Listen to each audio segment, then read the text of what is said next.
My name is Louise. I have a background in graphic design, and motion graphics actually was a focus for a long time. And I moved to Berlin almost 5 years ago, where I joined my first startup company and moved into web design, product and branding. It's actually still what I do to this day. So designing for speed, with that I actually mean how can you move from service to self-service. And it's really trying to break the cycle by designing less. So I'm just first going to set the scenario. This might be something that you've all been familiar with. I have tried in a similar... I would go for black.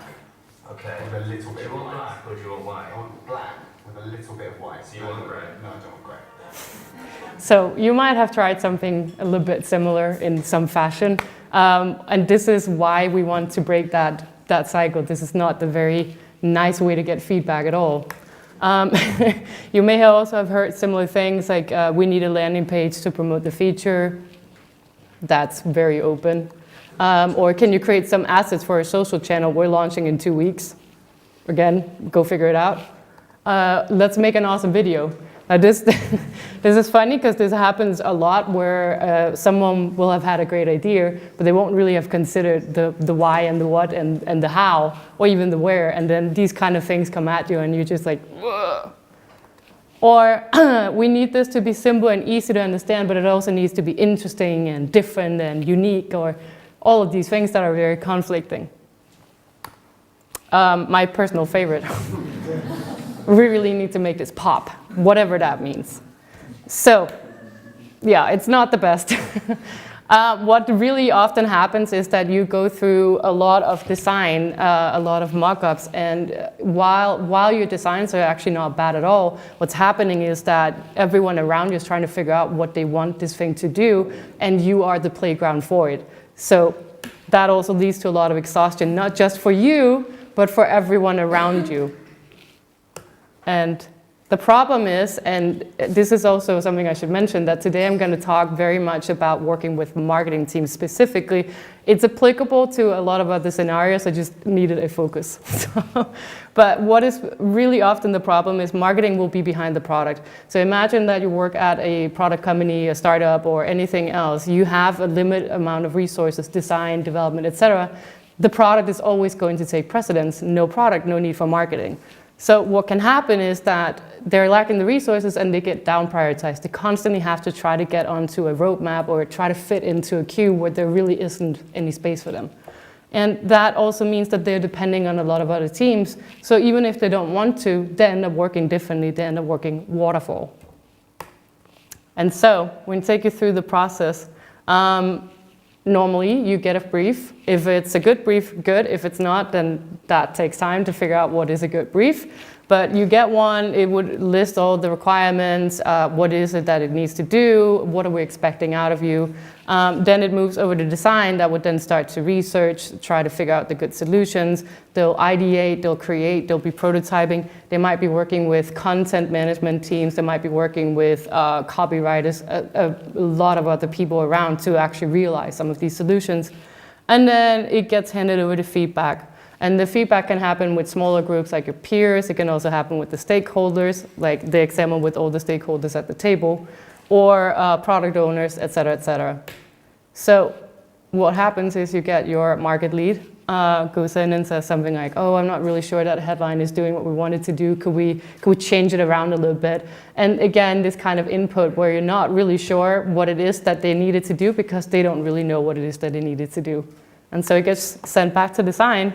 That then has to go back to everyone else that they also talked to and have them also jump on it and change up what they've done. So in this example, maybe cut out some wording. So it leads to a lot of iterations.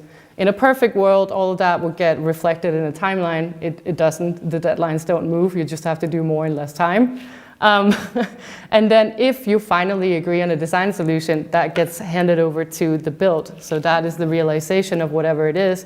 And as with waterfall, the risk is that the developers take one look and go, no, not possible, or can't happen in this time frame, or the solution you came up with is just ridiculous, let's rethink it. So best case scenario, it goes back to just the design team that then has to go through everything again. Worst case scenario, you have to go all the way back and rewrite the brief and start the process all over again. But if you then finally do end up launching something, you also want to be able to optimize it. You want to be able to test it on the fly. You want to be able to do everything you can to make sure that it does solve the problems that you were setting out to solve. So you get someone like a growth marketer going like, oh, we see people aren't really engaging above the fold. Can we make it more prominent somehow, or make the button bigger, make the CTA bigger? And so again, back. So what happens is that final isn't actually ever final, and you keep going through it as a designer, which leads to project exhaustion. And not just with you, but everyone else. The frustration is prominent. So what can we actually control? And this is very much what I'm going to suggest some solutions for today. We can control the design. So you want to find a way that you can speed up your design process, that you can work consistently, that you feel confident in your solutions without having to constantly reinvent the wheel. You also want to have closed the gap between design and build, if possible at all. And then you want to figure out a solution where you can quickly iterate and optimize on the fly without having to necessarily impact too many of the teams in design and build. So the goal is consistency. You want to have a holistic approach, and you want to be able to add, edit, or remove. So what can you do? Today I'm going to talk about the design systems, the web design tools, and CMS, and how combining all three of them actually takes you to a place of a lot of faster workflows. So first thing first, if you don't know design systems, I think everyone by now have heard about it. It's a single source of truth. Ideally, it is something that is scalable, it's complete, it's offline, it's online. It's not just design language, it's also your branding components. It's all your building blocks, essentially. And there are some examples of Airbnb that's done it in a sketch file, or Marvel having online. Buffer that's gone a little bit further into complexity of how you can actually build the design components. So the challenge with design system is that they take a lot of time. If you don't have them already, just getting to a place of that can take a lot of time. You might also be going through a lot of legacy files that can sit in different places. So old sketch files, old illustration files, old Photoshop files, and sometimes the people that created that are no longer there to explain where or why the solution is that it is. So it's just very exhaustive. And then also it's incredibly hard to manage and keep up to date. The example of, let's say, the Airbnb is the sketch file, this huge, massive sketch file that just grows and grows and grows. And who actually is supposed to keep it up to date is the design team. That on its own in some big companies can actually be a full-time job. And then you also don't actually create any cross-team understanding, not just within the design team, but for anyone that has to work with as well outside of the design team. You still have to figure out the communication around it. And then in the example of, let's say, the buffer, it can feel for the very initiated few. If you don't know a whole lot of coding, or if you don't know how things are built, it is still a handover process. So that takes us to designing in browser. So the goal, as we just said, is that we want to be able to manage our design teams really, really easy. We also want to have that automatically update across our platform. Imagine you're changing something in the design system, that automatic gets pushed everywhere. You don't actually have to go and click a button or do anything to make that happen. It just does it. And you also want to be able to control the pages that you have in your platforms. So there are a couple of solutions out there. Envision Design System Manager is launching in December. So, I mean, for obvious reason, I haven't had a chance to try it just yet. But it's connected to Sketch, so it should feel very native. And they also have comments. So whenever you make a change, you explain what it is, and then it gets recorded along with versions. So that helps with the understanding. Another option is the Salesforce Lightning system. That's also a component builder. You want to go really deep, you can go with something like Pattern Lab. It's essentially atomic design, and it's a whole topic on its own. Or Frund. Frund is basically a web design tool. They have pre-built components that comes with it, and so you can create platforms really easy by just dragging and dropping, as you can see right here. This is something that we have actually tried out at EyeEm, but we have not used it afterwards for other reasons. We've also tried out Webflow. Webflow is very similar to Frund in the sense that it's also a drag and drop, but here you can actually build your own design components, and it's sort of like a hybrid between CSS and Sketch. So you have a whole lot of controls. You can design all of your design, you can create your design components in a separate file, in a separate project folder, and then you can create an entire platform essentially with it that is hooked up to all of those design components. And so you can actually easily just drag them in, and then if you do make a change, it gets pushed automatically. So this is our design system. We have a lot of pages. We make a change. It happens.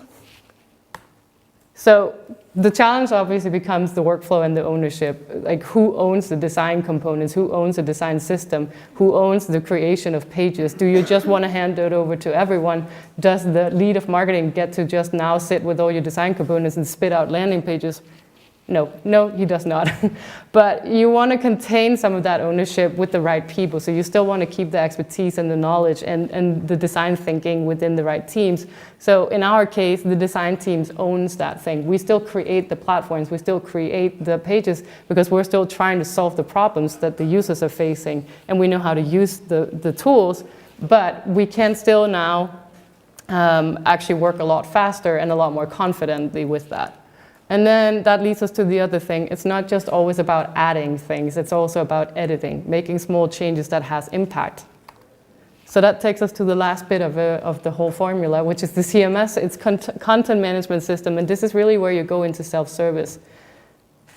So if we already have a setup where you have a design system, so you can create a lot faster, you don't have to reinvent the wheel, you focus on the problems, and you also have a way to really quickly create or add or change pages, you shift the focus to content. And this is actually really crucial for a lot of the platforms, that if you want people to go to your website, they might stay there if the information that they're getting is valuable to them.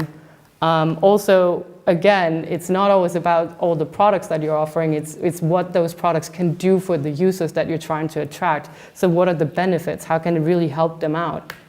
And then finally, if you're trying to position yourself as an expert in any field, sharing content that proves your point or really drives home that message is important as well.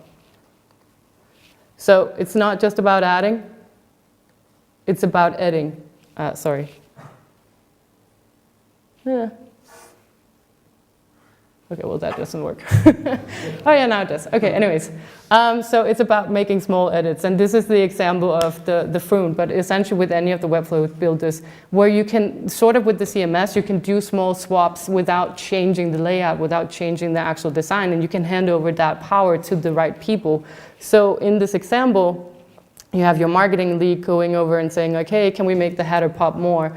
Now, this would normally have had to go through to design and maybe build or whatever, but now with this setup, it could actually just be anyone within the marketing team that can just go, or the content management team or whoever, can go, let's try a different image and see how that performs. They might also be told something, oh, you know, people aren't really, they're not spending a lot of time reading our copy. Okay, well then just let's make some quick edits and see how that happens and how that performs and if that does anything. And with the CMS, it's really that easy that they just input the new information or edit it, and then it's get pushed without you having to do a whole lot for them. So the point of this is that the landing page is the end point. You want to start with the messaging. You want to focus on the messaging. So with all of that together, what is next? What happens next? Well, first of all, what about iOS and Android? This is all very web heavy, and that's great and all, but what if you want to do something with products? It's coming. There are a few things happening already. There are pane code, sketch automation. We know Webflow is doing a lot of things as well. So things are happening to close that gap, but it's probably just a bit of a waiting game just yet. And then the other thing is what happens to designers now. Well, if we have like a setup where we can work a lot faster, we start really conceptualizing, we start trying to solve the problems, we start focusing on what we actually set out to do, which is like looking at the users and what they're going through, so we can drive real value with that, and we can do this in a holistic approach. Thank you.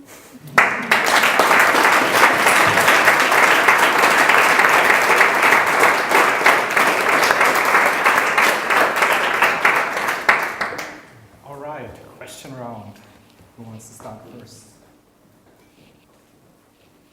Any questions, please? Don't be afraid.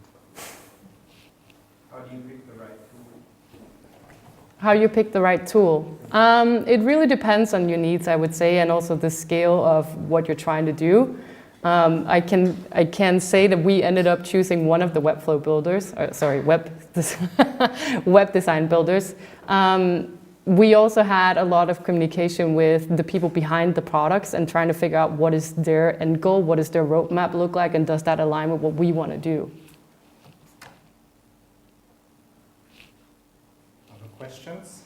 Yes. What was the impact of revamping your design process? Like, you were able to measure that at all? Yes, definitely. So it's something that we're doing right now, and I won't go into much detail because confidentiality. But basically, and you probably all have done it, but trying to build any kind of, let's say, homepage before, and especially for product companies, it's the most political thing you can ever touch. It just takes ages. And actually, currently, we're looking at a very similar, like, sensitive page, and where that would before have been at least a few months, I would say, it is actually now on week 3, and we're close to launching in a week. Yes, please. Do you have a slide on one of the last ones where you said start with messaging? I didn't really got that. Right, so the point of this really is that if you can build a lot of landing pages, you can build a lot of extra pages to your platform, and that's fine, but doesn't it always make more sense to really look at what you have right now and figure out, well, what is it that we're not able to do with the pages that we have right now? So that's what I mean here about the messaging.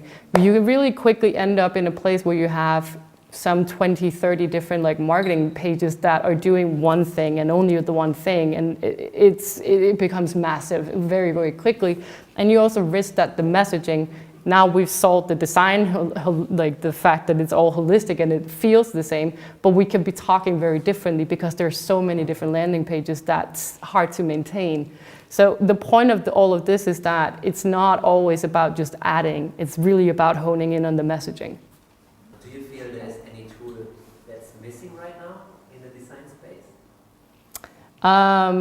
Yes, there are a few tools, as I mentioned. Definitely something that you could build more apps and native apps, stuff like that would be really, really great. Like what has happened from, let's say, on a personal level is that I do have some experience coding, but my background is in graphic design, so the learning curve has been steep, to be honest, right? And with something like that, with the limited knowledge that I have, I'm actually able to build a lot, and it feels a lot more intuitive than, let's say, just hardcore code that then gets pushed at some point. So it closes the gap a lot much more for me, and when I'm designing, I'm not just looking at screens or statics, or even if I do mock-ups, with the fact that I can do everything responsively as well. Huge. Yes? Yes.